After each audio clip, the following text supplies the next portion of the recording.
May the words of my mouth and the meditations of all our hearts come together to speak to us. For you alone are our rock upon which we would stand and our salvation. Amen. I want you to take your worship bulletin. You know, every week we put a picture on the front. It's supposed to somehow tie to the scripture or the sermon or both. Take a look at the picture on the front of the worship bulletin. And tell me what you see. What do you see? Yeah, is that a position you'd like to be in? It's a rock climber, a mountain climber. And this image kind of came into my mind as I thought about, the disciples and Jesus going to the top of a mountain. But this is not just any mountain climber. This is a professional mountain climber. This is a freestyle mountain climber, which means what? No net.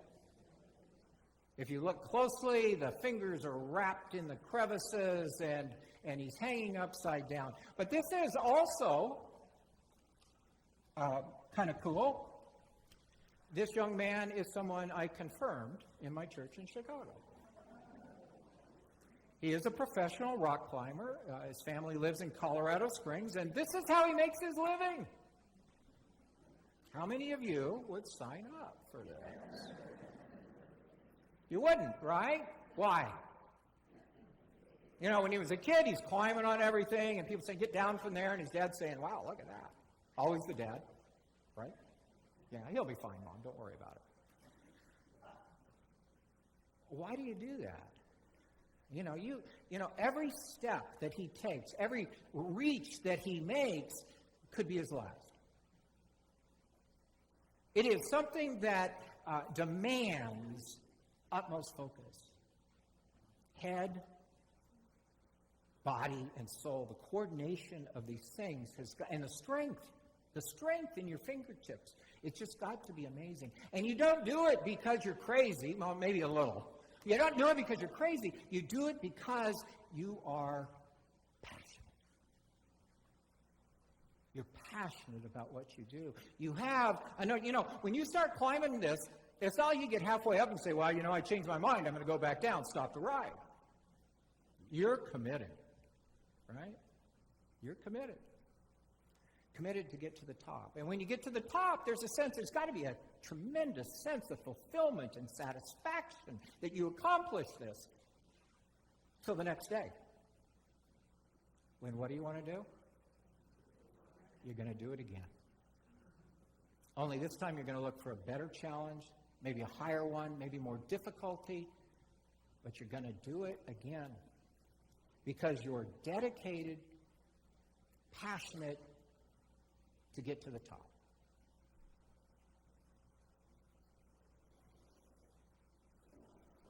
There are a lot of people that pretend they are.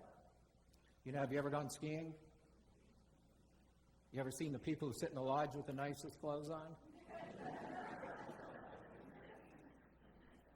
And they drink early in the day and they tell you all the black diamonds they went on and you're going, okay. You can't fake this. You can't be a poser. People see through that. And I thought about this. It came to my mind because there is a challenge here as I think about hymn climbing and passion and the commitment and the dedication and the risk. There's a correlation between this and our personal faith.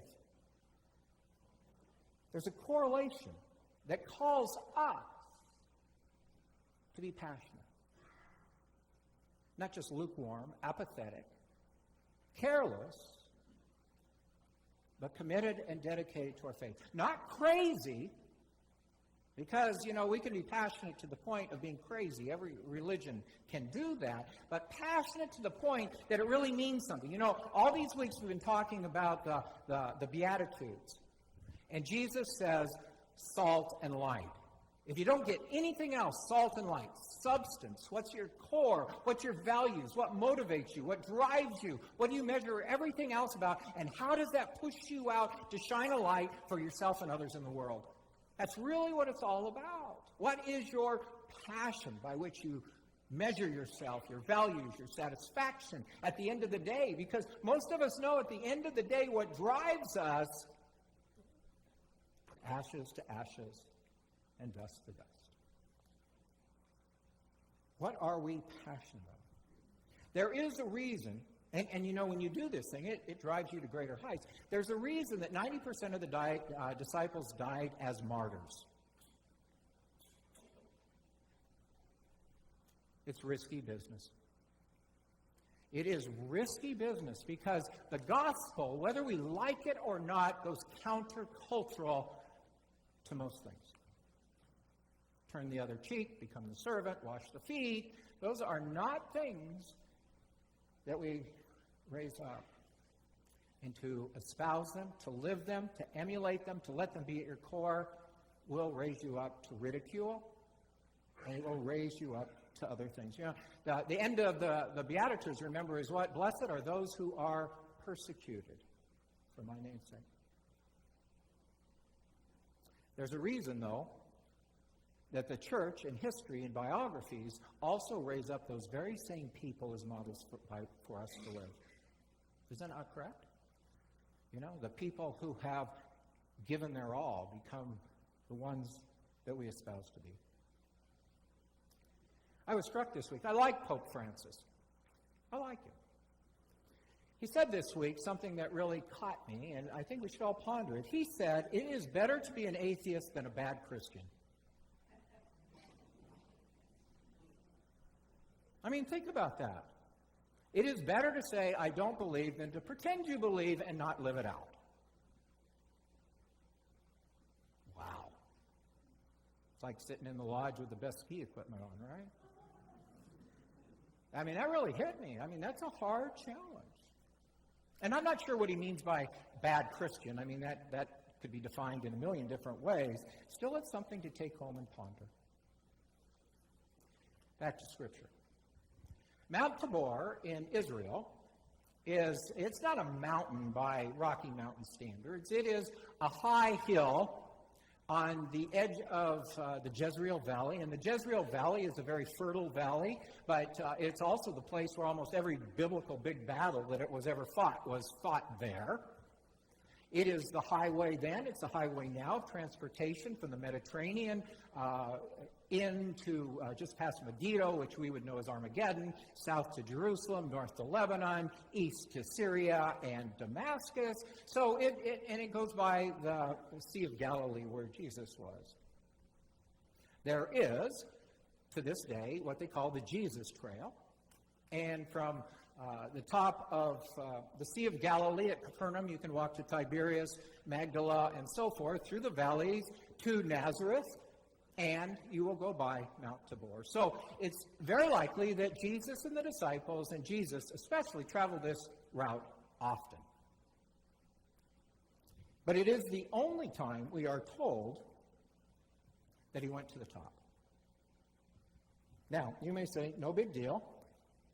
But I would not climb to the top of that unless my life depended on it, because it's pretty steep. And the terrain is rough and rocky, and the vegetation not very friendly. In fact, to get to the top now, you can't take a bus up. The road's too narrow and too windy. You can take a car or so forth to the top. But what I'm saying is you don't go there unless you're intended to go there. It's very intentional to go to that place. And he takes 3 specific disciples with him. We don't know why these 3. People say, well, why did he take these? I really don't know.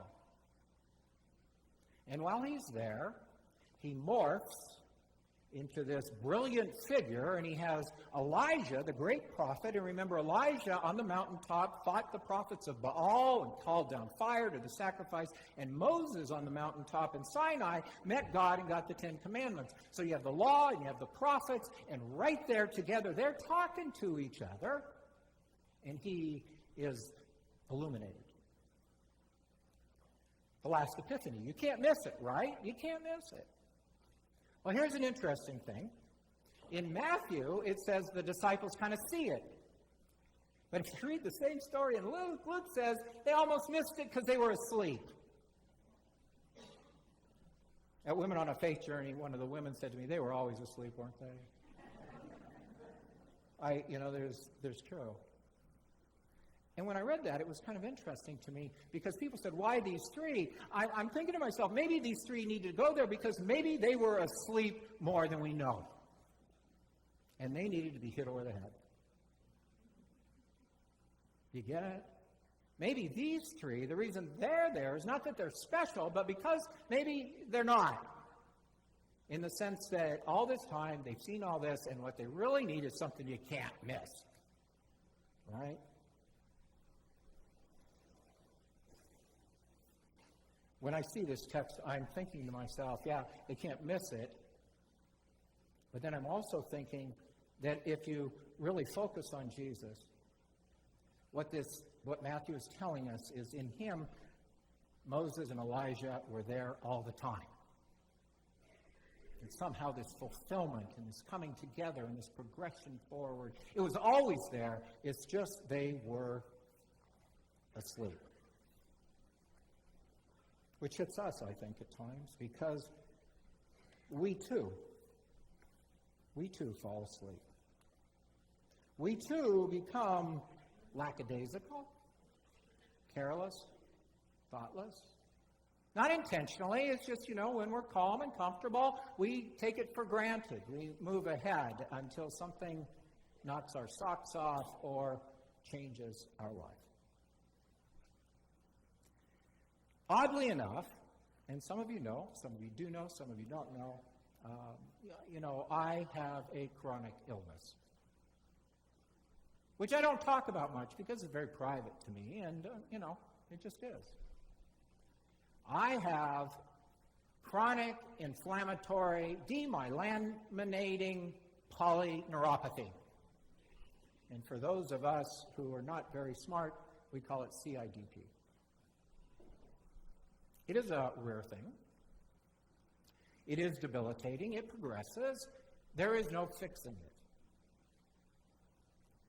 it. It is a challenge because I could wake up tomorrow and not be able to get out of bed. That's what I live with. But what I want you to think about with me, because I'm not telling this, believe me, I'm not telling this for sympathy or pity, please, don't. It's the last thing I would want. I'm telling you this because in an odd sort of way, it's been a blessing. Because as I have been unable to do, I can't play tennis anymore, I can't kayak anymore, I can't run. When you see me walk down the aisle, that's me running.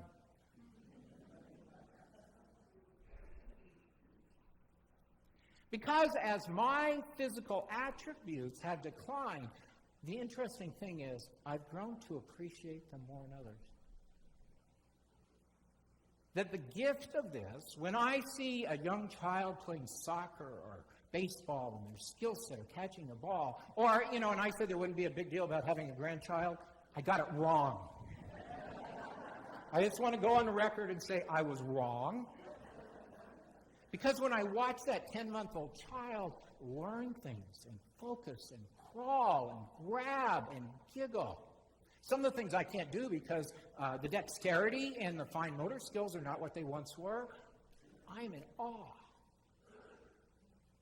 When I watch people climb ladders, or I look at a painting and I see the fine details in the painting, the creases and things, I never saw them before. Why would you spend that much time in that part of the gallery? You've seen it. Move on. Other things to do, right? I look at the quilters. The other blessing, I don't know if it's medication or what. The other blessing is I am a reading fiend. I used to read a lot, but now it's like I devour books. It's like an addiction. These things, friends, were always there. You hear me? They were always there. It's just that in our lives, we are so focused on where we're going, what we're going to do, who we're going to become, how we're going to get there, and all those things out there that we run right by. The Apostle Paul says, when I am weak, then I find new strength. Likewise, my disabilities made me more sensitive to others. People say, well, you're always concerned about minorities. I am one. I am one. Because all of a sudden, you notice how people push and shove. My gosh, you don't really think buffets are going to run out of food?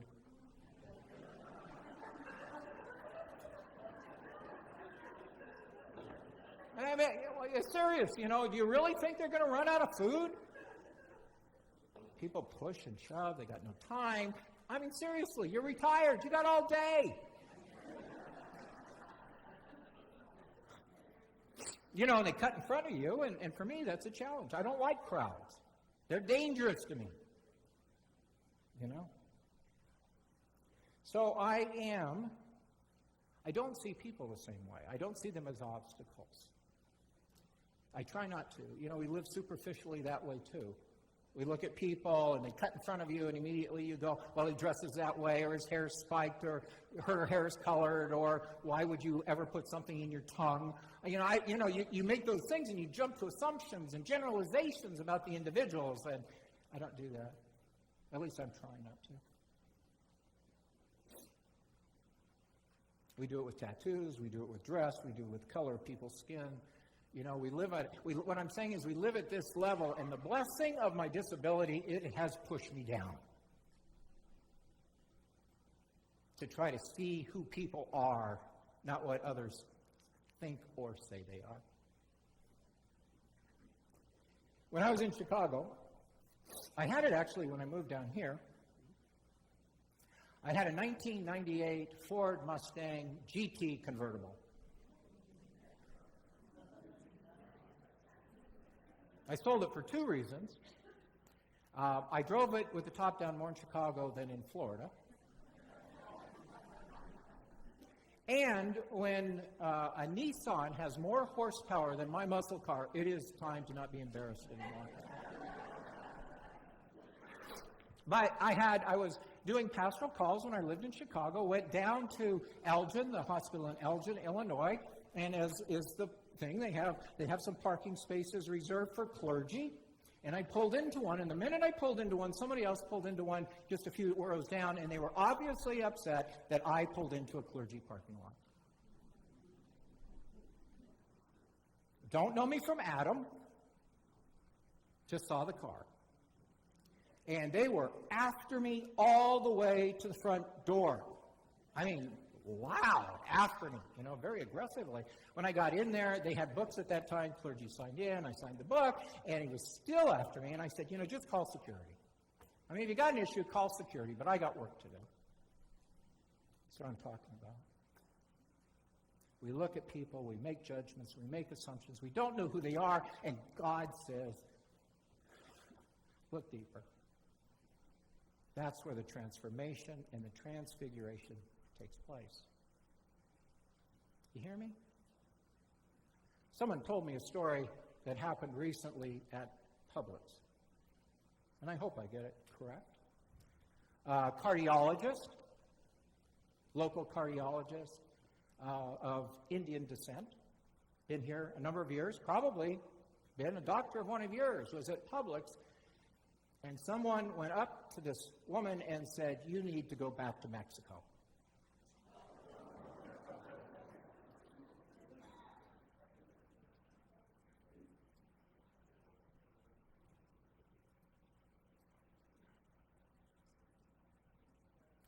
You see, my life's journey, my personal illness, it has opened my eyes, not as far as they need to go.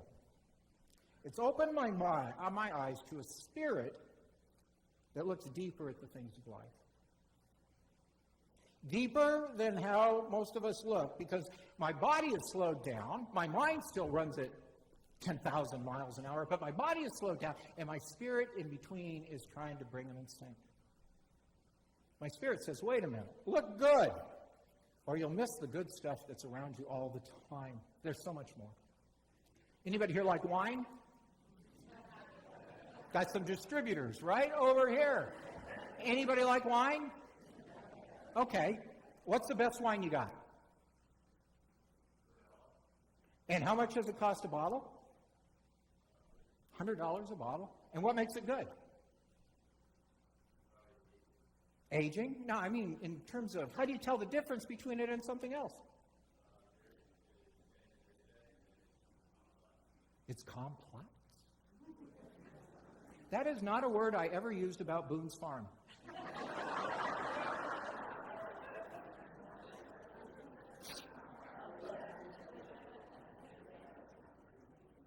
What makes it good? Savoring, understanding, aging, looking deeper. It's the difference between going through McDonald's and eating on the run and having a fine cooked meal and savoring every bite. These are transfigurations, friends. That's what I'm trying to tell you. These are moments in our lives of illumination. And these epiphanies are happening all the time. It's just that we're far too often sleepwalking. And we miss them. And something has to jolt us, reverse gears, change directions, and go a different way. You know, when the disciples wake up, they want to build a booth. They want to do something crazy. They want to make up for lost time. It doesn't work that way. Like the young man on the front of your bulletin who's climbing, it requires dedication, passion, and there is risk. When people ask me, and I appreciate it, they ask me, how are you doing? I usually say, mostly good. And they go, what? Mostly good? Aren't you good? I said, no, I'm mostly good. You know, if you're a baseball player and you bat 500, you're a superstar. Right? I mean, you bat 280 and you're a superstar. If you bat more than 500, you're a superstar. I'm doing a lot better than 500. But they always follow up by asking, no, really, how are you? And I say, well, you know what? Today's my new normal. Today's my new normal. Tomorrow will be a different normal, but today is my new normal. Because today is the day God has given us. Today is the day God has given us, and we are called to do our best, to learn, to grow, to love, to share, to appreciate, and to celebrate. It's all about the salt and light thing.